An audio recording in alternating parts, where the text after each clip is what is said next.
Dear student, आज की online class में आपका स्वागत है। तो डियर स्टूडेंट, हम एनएमएमएस एग्ज़ाम की तैयारी कर रहे थे। तो हमने 2 वीडियो में पहले 40% डिस्कस कर लिए थे। आज हम 20 एमसीक्यू और लेकर के आए हैं नए टॉपिक से। तो जो बच्चे चैनल पर नए हैं या जिन बच्चों ने अभी तक चैनल को सब्सक्राइब नहीं किया हुआ है, सब्सक्राइब कर लें, लाइक कर दें, अपने साथियों को शेयर कर दें।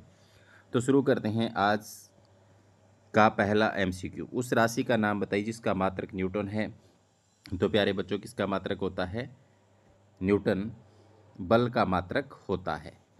तो ऑप्शन नंबर 20 का बिल्कुल करेक्ट है। इसके बाद में निम्नलिखित में से कौन सा संपर्क बल है? गुरुत्व बल, चुंबकीय बल, स्थिर विद्युत बल और घर्षण बल। तो यहाँ पर घर्षण बल संपर्क बल है, बाकी असंपर्क बल के उदाहरण हैं। इसके बाद में कुएं से पानी खींचना कैसा बल है?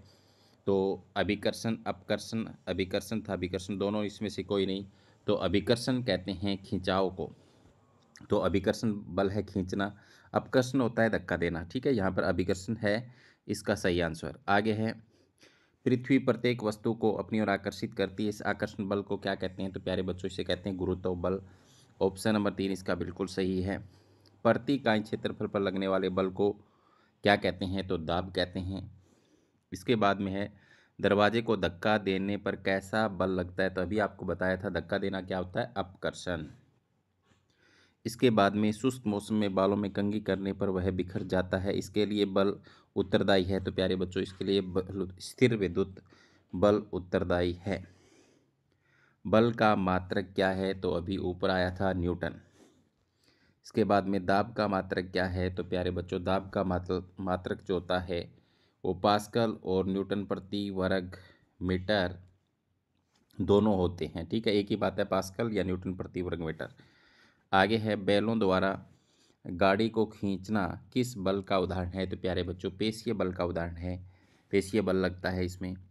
आगे चलते हैं नेक्स्ट 11वें प्रश्न की तरफ। कोई भी वस्तु किस बल के कारण पृथ्वी में गिर जाती है? तो पृथ्वी जो है वो गुरुत्वाकर्षण बल लगाती है। तो ऑप्शन नंबर 3 इसका बिल्कुल सही है। दो सतहों के बीच संपर्क के कारण से कौन सा बल उत्पन्न होता है? पेशीय, चुंबकीय, घर्षण, दाब। तो यहाँ पर घर्षण बल उत्पन्न होता है दोस्तों के संपर्क के कारण से। स्थिर विद्युत बल किसका एक उदाहरण है? स्थिर विद्युत बल असंपर्क बल का एक उदाहरण है। ऑप्शन नंबर 3 इसका बिल्कुल सही हो जाएगा।